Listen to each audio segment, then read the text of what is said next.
नमस्ते, मैं विक्रम सिंह। आज के इस वीडियो में अपन निर्देशांक ज्यामिति के बारे में पढ़ेंगे और निर्देशांक ज्यामिति से संबंधित जो प्रश्न बोर्ड एग्जाम में हमारे आते हैं 6 नंबर के, उनको अपन डिस्कस करेंगे। वीडियो को अंत तक जरूर देखें आप, ताकि आप बोर्ड परीक्षा में 6 में से 6 नंबर प्राप्त कर सकें। तो आइए शुरू करते हैं निर्देशांक ज्यामिति। निर्देशांक ज्यामिति में जैसे कि हमारा ग्राफ होता है, ठीक है। तो ग्राफ में देखो, इधर एक्स अक्ष, इधर माइनस एक्स अक्ष, ऊपर प्लस वाई अक्ष, नीचे माइनस वाई अक्ष और बीच में जीरो बिंदु। तो हमें पहला ही सवाल इम्पोर्टेंट बनता है कि मूल बिंदु के निर्देशांक जो है वो क्या होता है, या मूल बिंदु के निर्देशांक ज्ञात करो। तो मूल बिंदु कौन सा होता है? ये वाला होता है, मतलब एक्स अक्ष पर भी जीरो होगा और वाई अक्ष पर भी जीरो होगा। तो मूल बिंदु के निर्देशांक जो है वो हमेशा क्या होता है? जीरो और जीरो होता है, ठीक है। अगर आपसे दूसरा सवाल पूछे कि एक्स अक्ष जो है, एक्स अक्ष से दूरी ज्ञात करो, तो आप ध्यान रखें एक्स अक्ष ये वाला है हमारा। तो एक्स अक्ष से जो भी दूरी होगी वो हमारा वाई निर्देशांक होगा। कौन सा निर्देशांक होगा? वाई निर्देशांक होगा। जैसे मान लो प्रश्न दिया -3,5 में एक्स अक्ष से दूरी बताओ, तो इसमें देखो वाई निर्देशांक कौन सा है? ये सेकंड वाला, ये वाई निर्देशांक है और ये एक्स निर्देशांक है। तो एक्स अक्ष से दूरी वाई निर्देशांक होता है। इसका मतलब यहाँ हमारा आंसर कितना हो जाएगा? 5 हो जाएगा। रेडी? अब अगर मान लो एक्स अक्ष की जगह यदि आपसे पूछे कि वाई अक्ष से दूरी बताओ, तो ध्यान रखना जब भी वाई अक्ष से दूरी पूछेगा उस समय एक्स निर्देशांक जो है वो हमारा आंसर होगा। तो इसका मतलब जैसे अगर प्रश्न दे दिया आपने -2,3, ठीक है, और पूछा है सवाल वाई अक्ष से दूरी बताओ, तो यहाँ पर एक्स निर्देशांक कौन सा है? -2 है, तो इसका आंसर होगा -2। क्लियर? तो एक तो ये छोटे छोटे सवाल जो है वो आपसे पूछ सकता है। अब जो इम्पोर्टेंट प्रश्न है हमारे, वो प्रश्न है मध्य बिंदु के निर्देशांक ज्ञात करना। सवाल क्या है? मध्य बिंदु के निर्देशांक, ठीक है ना, वो ज्ञात करना है। ये सवाल पूछेगा, इंपॉर्टेंट सवाल है मध्य बिंदु के निर्देशांक। तो मध्य बिंदु का मतलब क्या होता है? जैसे मान लो ये एक रेखाखंड है ए और बी, तो यहाँ पर कोई भी मान दे दिया हमें, जैसे 3,5 दे दिया है, और यहाँ मान लो जैसे 6,7 दे दिया है, तो इसका मध्य बिंदु ये वाला है, मतलब P मान लेते हैं। तो इसके जो निर्देशांक है, मतलब x और y, वो हमें क्या करना है? ज्ञात करना है। तो जो पहला कोष्टक है उसकी पहली संख्या वो x1 कहलाएगी और सेकंड संख्या y1 कहलाएगी। इसी तरह से जो दूसरा कोष्टक है उसकी पहली संख्या x2 कहलाएगी और सेकंड संख्या y2 कहलाएगी। तो मध्य बिंदु के निर्देशांक जब भी पूछे, इसका मतलब फॉर्मूला होगा, अगर x अक्ष निकालना है तो आप क्या करो, x1 प्लस x2, ठीक है, इन दोनों को जोड़ दो और फिर 2 का भाग दे दो। तब आप देखो यहाँ पर x1 कितना है हमारे पास? 3 है, और प्लस x2 कितना है? 6 है, और बट्टे में कितना है? 2। इन दोनों को जोड़ेंगे तो 3 और 6 कितना होता है? 9, और बट्टे में कितना है? 2। 2 का जब भाग देंगे अपन, तो भाग देने पर आंसर आएगा 4.5। क्लियर? इसी तरह से यदि y निर्देशांक निकालना है तो अपन क्या करेंगे? y1 प्लस y2, इन दोनों को तो जोड़ देंगे और 2 का भाग देंगे। तो y1 देखो यहाँ पर कितना है? 5 है, और प्लस y2 देखो कितना है? 7 है, बट्टे में 2। इन दोनों को जोड़ो, 7 और 5 कितना होता है? 12, बट्टे में 2। 2 का भाग दोगे तो आंसर आ जाएगा 6। इसका मतलब जो आपके मध्य बिंदु के निर्देशांक है वो कितने आगे है? 4.5, 6। मतलब ये x निर्देशांक है और ये y निर्देशांक है। क्लियर? तो इस तरह से मध्य बिंदु के निर्देशांक हम निकाल सकते हैं। इसी पर आधारित एक और इम्पोर्टेंट सवाल है, नोट करना इसको आप। इम्पोर्टेंट प्रश्न है कि सवाल दिया हुआ हमें कि एक वर्त है, ठीक है, और उस वर्त का जो व्यास है, व्यास किसे कहते हैं? यानी केंद्र बिंदु से गुजरने वाली रेखा। तो यहाँ पर जो व्यास है उसका केंद्र बिंदु O है, उसका मान हमें दे दिया है 3 और 5, ठीक है। और ये जो A और B है उसमें से जैसे मान लो आपको ए का मान दे दिया है और वो मान दे दिया है 4 और 6, और हमसे पूछ रहा है कि बी के निर्देशांक जो है मतलब x2 और y2 ये क्या करो, ज्ञात करो। तो आप जानते हो, देखो फर्स्ट है वो x1 कहलाता है और ये y1 कहलाता है। मध्य बिंदु के निर्देशांक क्या कहलाता है, x और y कहलाते हैं।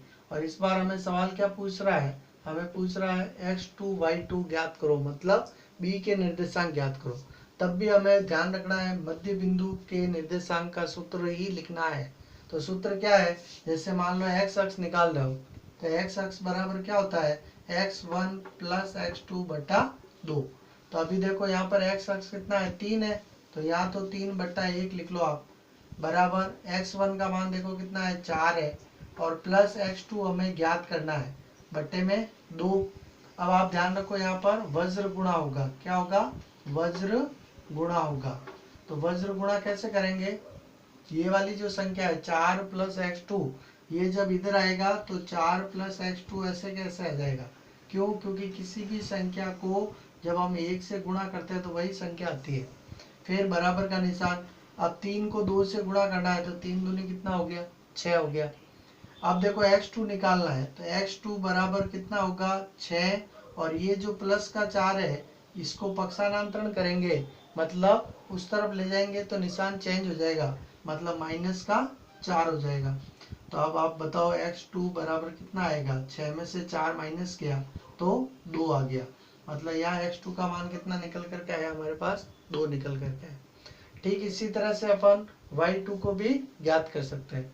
तो देखिए सूत्र क्या है, y बराबर y1 प्लस y2 बट्टे में 2, यही है ना फॉर्मूला मध्य बिंदु के निर्देशांक का। अब देखो y का मान यहाँ कितना है, 5 है, तो अपन लिख लेते हैं 5 बट्टा 1 बराबर y1 का मान देखो कितना है, 6 है, प्लस y2 हमें ज्ञात करना है और बट्टे में 2। फिर वापस वही विधि है, वज्र गुणा करो, मतलब इस 6 प्लस y2 को जब हम 1 से गुणा करेंगे तो 6 प्लस y2 आ जाएगा, ठीक है, और बराबर में जब 5 को 2 से गुणा करेंगे तो 5 दूनी 10।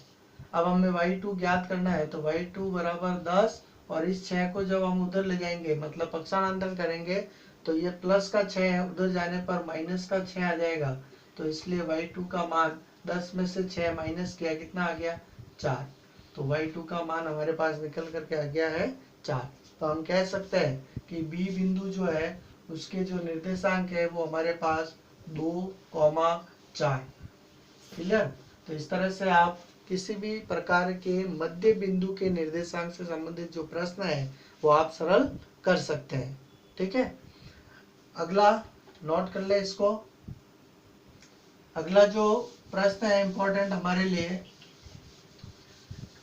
जो भी बोर्ड एग्जाम में पूछा जाता है बार बार, और वह सवाल है हमारे लिए मध्य दूरी ज्ञात करना। क्या प्रश्न है, मध्य दूरी ज्ञात करना, ठीक है ना। और इसमें भी आपको एक सूत्र याद रखना है, बहुत ही सरल सूत्र है और बड़े आसानी से याद रह जाएगा। सबसे पहले देखो अंडरूट का निशान बनाना है, अंदर की तरफ x2 में से माइनस x1, हमेशा ध्यान रखना 2 में से 1 घटेगा, मतलब x2 माइनस x1, और इसके ऊपर क्या लगाना है, होल स्क्वायर, फिर प्लस इसी तरह से y2 माइनस y1 और ऊपर क्या लगाना है, होल स्क्वायर। या हम ऐसे भी कह सकते हैं x निर्देशांकों का अंतर प्लस y निर्देशांकों का अंतर, ठीक है। अब जैसे हमें प्रश्न दिया, मान लो प्रश्न दिया कि 3,5 तथा 4,3 या -3 के बीच की दूरी ज्ञात करो, के बीच की दूरी ज्ञात करो, ये सवाल है। तो आप देखो यहाँ x1 आपका कितना है, y1 कितना है, x2 कितना है और y2 कितना है, ठीक है ना। अब ये मान आप कहाँ रखोगे, इस सूत्र में रखोगे। तो हम मान रख करके देखते हैं, अंडर रूट देखो x2 का मान, x2 कितना है, 4 है, फिर माइनस x1 का मान कितना है, 3 है, इसके बाद होल स्क्वायर लगा देंगे, फिर क्या है, प्लस है, कोष्टक y2 का मान देखो -3 है, फिर माइनस y1 का मान कितना है, 5 है, फिर क्या लगाएंगे, होल स्क्वायर। जब आगे सरल करेंगे इसको तो देखो 4 में से 3 माइनस करना है, 4 में से 3 माइनस किया कितना आया, 1 का होल स्क्वायर, ऐसे कैसे आएगा, प्लस। अब यहाँ देखो ये दोनों संख्या माइनस की है, तो मैंने क्या बताया था आपको कि जब भी समान निशान होंगे तब संख्याएं जुड़ जाएगी और निशान वही रहेगा, मतलब निशान माइनस का ही रहेगा पर संख्या जो है ये जुड़ जाएगी, 5 और 3 8 हो जाएगा।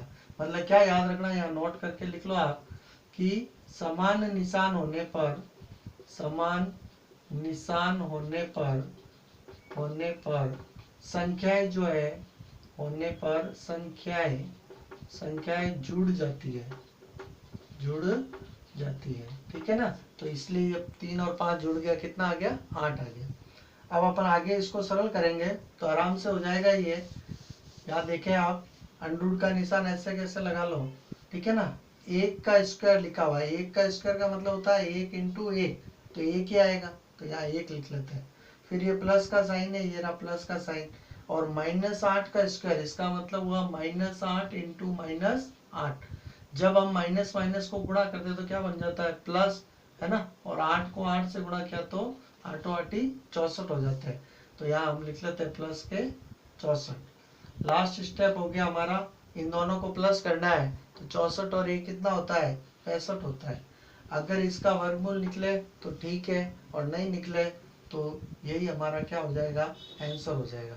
इस तरह से अपन मध्य बिंदु के निर्देशांक भी ज्ञात कर सकते हैं और मध्य दूरी जो है वो भी हम ज्ञात कर सकते हैं। तो उम्मीद करता हूँ कि वीडियो आपको बहुत अच्छा लगा होगा और आप प्रयास करें ताकि आप निर्देशांक ज्यामिति से संबंधित जो सवाल है वो कर सकें। अगले वीडियो में हम मिलेंगे इम्पोर्टेंट एक प्रश्न लेकर के इसी प्रश्नावली का, और वो है अंत विभाजन और बाह्य विभाजन क्या होता है और किस अनुपात में जैसे बांटा जाता है उसको भी हम ज्ञात करेंगे। तब तक नमस्ते, जय हिंद, जय भारत।